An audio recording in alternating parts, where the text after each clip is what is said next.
शिवाय नमस्तुभ्यम। हर हर महादेव। राजस्थान राज्य के कोटा शहर में दशहरा मैदान में गुरुजी पंडित प्रदीप मिश्रा जी के द्वारा देव पितृ शिव महाप्राण कथा शुरू हो गई है और आज 2 अक्टूबर दूसरे दिन की कथा पूर्ण हो चुकी है। ये 5 दिवसीय शिव महाप्राण कथा है जो कि 1 अक्टूबर से 5 अक्टूबर तक दोपहर में 2 बजे से 5 बजे तक आस्था चैनल यूट्यूब के माध्यम से देखी जा सकती है। आज की कथा बहुत ही अधिक रोचक जानकारियों से भरपूर थी, जिसमें गुरुजी ने श्राद्ध पक्ष के कुछ नए उपायों की जानकारी दी है, जिसमें एक ऐसा उपाय भी बताया है जिसे आप इस श्राद्ध पक्ष में किसी भी एक दिन कर सकते हैं, तो घर से धन संपदा की कभी समाप्ति नहीं होती है।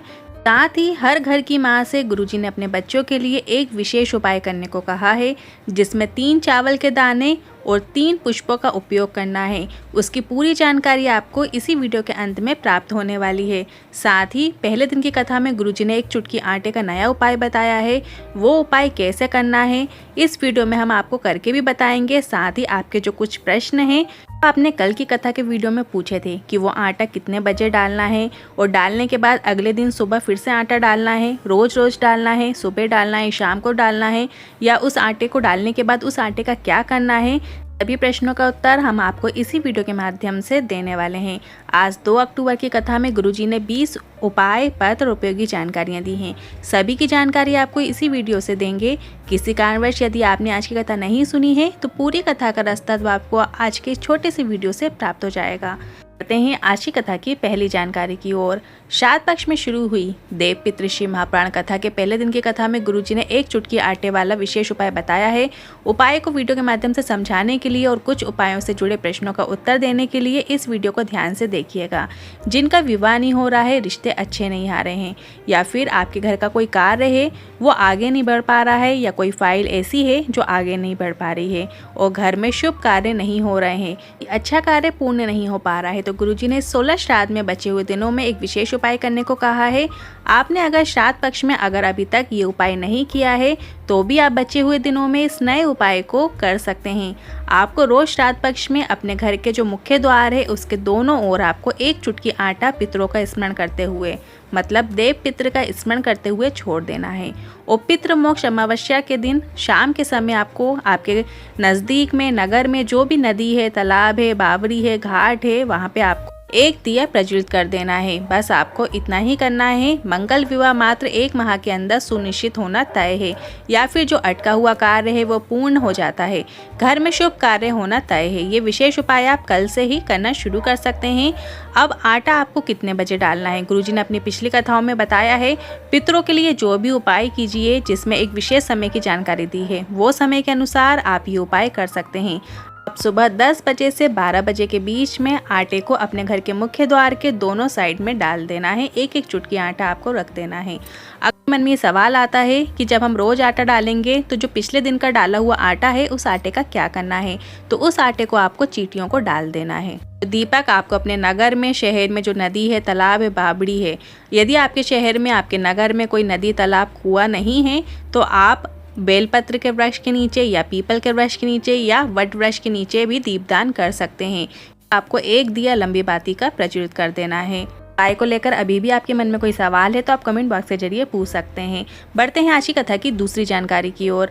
अगर आप एक बार भी शिव पर विश्वास दृढ़ कर लेते हो, आप भोलेनाथ की अविरल भक्ति को प्राप्त कर लेते हो, तो शिव महाप्राण की कथा कहती है उस व्यक्ति के जीवन के जितने भी दुख, तकलीफ, कष्ट होते हैं वो उस सांसारिक मनुष्य के नहीं होते हैं, वो स्वयं महादेव के होते हैं। इसके बाद गुरुजी ने कहा, इसलिए हम 1 लोटा जल रोज शिवलिंग पर चढ़ाने को कहते हैं, क्योंकि जिस हाथ से हम शिवलिंग पर जल चढ़ाते हैं वो हाथ महादेव भोलेनाथ पकड़ ही लेते हैं और हमें जीवन में नीचे गिरने नहीं देते। बढ़ते हैं आज की कथा की तीसरी जानकारी की ओर।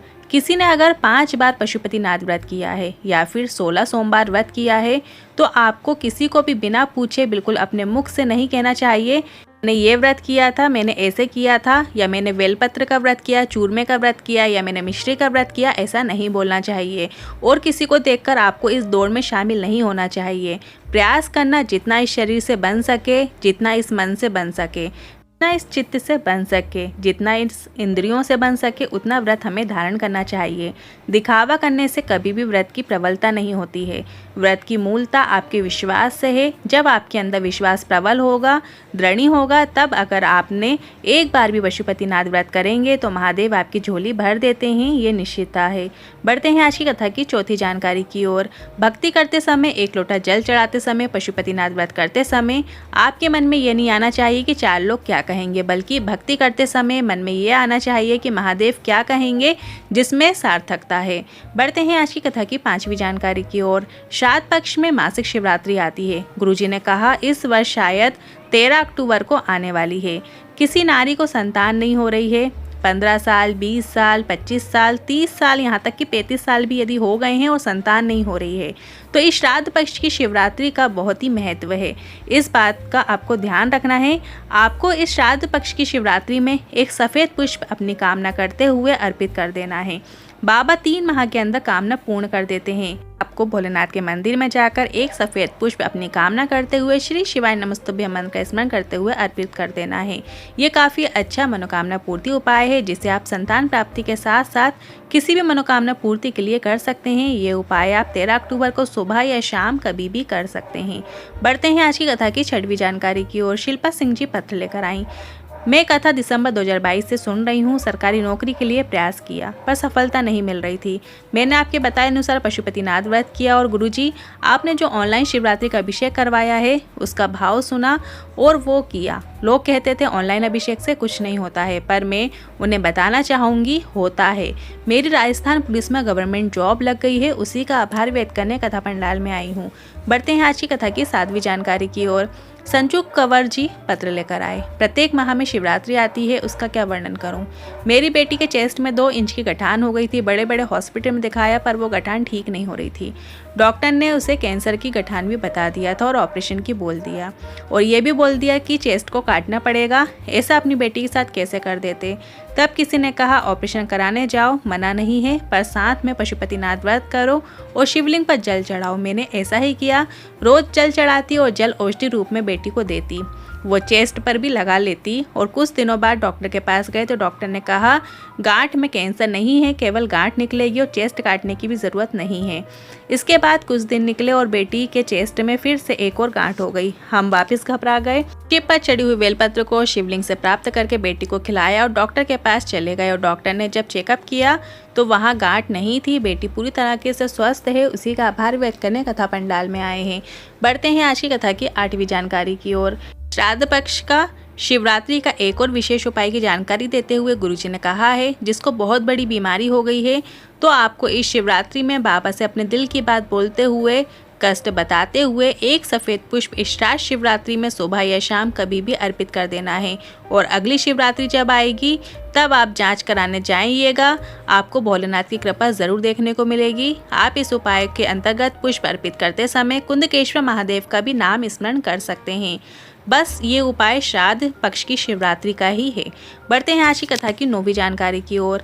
नीलेश राठौर जी पत्र लेकर आए। मेरा भाई एयरफोर्स की नौकरी के लिए कई बार विचार किया, फिर मैंने उससे कहा शिव पर विश्वास रखो, बाबा जरूर प्रदान करेंगे, बस भरोसा पक्का होना चाहिए। पर उसने कहा इन सब से कुछ नहीं होता, अपने दिमाग से काम लेना होता है, किस्मत के भरोसे कुछ नहीं मिलता। गुरुजी आपने कथा में कहा दिमाग तो बीरबल के पास भी था तो वो बादशाह बन गया। बादशाह बनने के लिए किस्मत भी साथ होना चाहिए। मैंने भाई से कहा मंदिर जाना शुरू कर, जल चढ़ाना शुरू कर, और उसने ऐसा करना शुरू किया। अभी तक वो पास नहीं हो रहा था, पर एग्ज़ाम जैसे ही दिया उसने वो पास हो गया है और मेडिकल में उसकी आंखों में चश्मा होने की वजह से वो बाहर कर दिया गया था। पर मेरे भाई बहुत रोया, अब मैं क्या करूं, नौकरी नहीं लग सकती। पर मैंने कहा हार मत मानो, अभी 15 दिन का समय है, उसके बाद फिर मेडिकल होगा। तुम रोज शिवलिंग पर जल चढ़ाकर थोड़ा सा जल प्राप्त करके नेत्रों में लगाना शुरू करो। भाई ने ऐसा ही किया। जब मेडिकल हुआ तो वो पास हो गया और एयरफोर्स में उसकी नौकरी लग गई है, उसी का आभार व्यक्त करने कथा पंडाल में आई हूँ। बढ़ते हैं आज की कथा की 10वीं जानकारी की ओर। आज कथा में गुरुजी ने एक और विशेष उपाय की जानकारी देते हुए बताया है कि भोलेनाथ और नारायण ने विश्व के कल्याण के लिए दोनों ने मिलकर कुछ अवतार लिए हैं जो कि इस प्रकार हैं। एक हरिहर, एक शंबेश्वर एक अवतार विश्व के कल्याण के लिए वृष कपि लिया है, जिसे हम विष कपि भी कह सकते हैं। बढ़ते हैं आज की कथा की 11वीं जानकारी की ओर। एक और विशेष जानकारी देते हुए गुरुजी ने बताया है, 16 श्राद्ध में आपने किसी को भोजन कराया या नहीं कराया, पर अगर आप श्राद्ध पक्ष में घास तोड़कर या दूर्बा तोड़कर भी गाय को खिला देते हैं तो ऐसे में भी आपके पितरों को मुक्ति प्राप्त हो जाती है, क्योंकि गौ माता के शरीर में देवताओं का निवास होता है। आज की कथा की 12वीं जानकारी की ओर। गुरुजी की जो अगली कथा है वो 7 अक्टूबर से कोड़िया शिवधाम में शुरू होने वाली है। ये कथा जिला दुर्ग छत्तीसगढ़ में होगी। बढ़ते हैं आज की कथा की अगली जानकारी की ओर। वृष कपि या विष कपि का नाम वाला विशेष उपाय की जानकारी देते हुए गुरुजी ने कहा, भगवान शंकर और भगवान नारायण के मिलन से एक अवतार हुआ है जिसका नाम है वृष कपि, से विष कपि भी कह सकते हैं। आपको एक रोटी या एक पराठा या पूड़ी जो आपने बनाया हो उसमें थोड़ा सा गुड़ या शक्कर और खीर को रखकर विष कपि या विष कपि का नाम लेते हुए अपने घर के दरवाजे के बाहर खड़े होते हुए गाय को दे देते हैं। उसके घर में कभी संपदा की कमी नहीं आती है, धन की कमी नहीं आती है। ये विशेष उपाय आप 16 श्राद्ध के दिनों में से कोई भी एक दिन कर सकते हैं। आप इस श्राद्ध पक्ष में कभी भी किसी भी दिन ये उपाय कर सकते हैं। धन प्राप्ति का श्राद्ध पक्ष का ये विशेष उपाय है जिसका आप कल मतलब 3 अक्टूबर को भी कर सकते हैं या आने वाले दिनों में भी कर सकते हैं। बढ़ते हैं आज की कथा की अगली जानकारी की ओर। पितृलोक में जो पितृ निवास करते हैं उनकी 3 बेटियां हैं, मैना, धन्या और कला। जब बेटा किसी एग्ज़ाम में बैठ रहा हो या कंपटीशन एग्ज़ाम में बैठ रहा हो, नौकरी के लिए एग्ज़ाम में बैठ रहा हो या एंट्रेंस एग्ज़ाम में बैठ रहा हो, तो आपको पढ़ाई पूरी करनी है, पूरी मेहनत करना है और शिव पर विश्वास के साथ ये याद रखना है, दुनिया में ऐसा कोई काम नहीं है जो तुम कर नहीं सकते हो। तो इस उपाय को करने के लिए आपको श्राद्ध पक्ष में 3 सफ़ेद पुष्प लेना है और 3 चावल के दाने लेना है। एक कटोरी में अपने घर के दरवाजे के नज़दीक रख दो अंदर की ओर। फिर पितरों की तीनों बेटी मैना, धन्या और कला, इन तीनों का नाम लेते हुए जो या बेटा या बेटी का नाम स्मरण करते हुए गोत्र बोलते हुए वो चावल के दाने और पुष्प को नंदी को स्पर्श कराते हुए माता अशोक सुंदरी के स्थान पर समर्पित कर देता है। तो ये उपाय घर की माता अपने बच्चों के लिए इस श्राद्ध पक्ष के किसी भी दिन कर सकती है। इस उपाय को कैसे करना है इसको हम कल वीडियो के माध्यम से भी आपको दिखाएंगे ताकि ये उपाय आपको आसानी से समझ में आ सके। आपको अपने घर के दरवाजे पे कटोरी रखना है जिसमें आपको 3 चावल, 3 सफ़ेद पुष्प रखना है। इसरो की बेटी मैना, धन्या, कला का स्मरण करना है। अपने बेटे या बेटी का नाम और गोत्र का स्मरण करते हुए आपको फिर नंदी को स्पर्श कराते हुए माता अशोक सुंदरी के स्थान पर समर्पित कर देना है। बस आपको इतना ही करना है। आज के इन उपायों से लेकर मन में कोई सवाल है, क्वेश्चन है तो आप कमेंट बॉक्स के जरिए पूछ सकते हैं। वीडियो थोड़ा भी उपयोगी लगा हो तो वीडियो को लाइक करके कमेंट बॉक्स में हर हर महादेव ज़रूर टाइप कीजिएगा।